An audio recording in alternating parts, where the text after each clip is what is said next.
Fast news मराठीमध्ये आपले स्वागत। आपण पाहूया महत्त्वाची बातमी। नीट पेपर फुटी प्रकरणी अहिल्यानगर जिल्ह्यातील राहुरी तालुक्यातील महाडूक सेंटर या गावातील धनंजय लोखंडे याच्यासह दोघांना केंद्रीय गुन्हे अन्वेषण विभागाने ताब्यात घेतले। या तिघांची दिवसभर चौकशी करण्यात आली। त्यानंतर या तिघांपैकी धनंजय लोखंडे याला गुन्हे अन्वेषण विभागाने अटक केली असून त्याला न्यायालयात नेण्यात आले। न्यायालयातून त्याला ट्रान्झिट रिमांड घेऊन CBIचे अधिकारी दिल्लीला घेऊन गेले आहेत।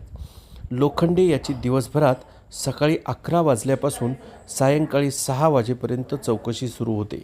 त्याच्याबरोबर इतर दोघांनाही CBIने ताब्यात घेतले होते, मात्र त्यांची चौकशी करून त्यांना सोडून देण्यात आले। नाशिक येथील नीटमधील पेपर फुटी प्रकरणात नाशिक येथील खैरनारचे नाव पुढे आल्यानंतर CBIने त्याला अटक केली।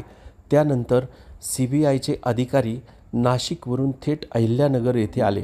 अहिल्यानगर येथे आल्यानंतर त्यांनी या धनंजय लोखंडे याचा तपास केला। स्थानिक पोलिसांच्या मदतीने राहुरी तालुक्यातील महाडूक सेंटर या गावामध्ये ही CBIची टीम गेली।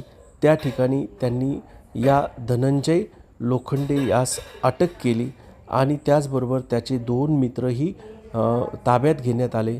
दिवसभर यांची अहिल्यानगर जिल्हा पोलीस अधीक्षक कार्यालयामध्ये चौकशी करण्यात आली।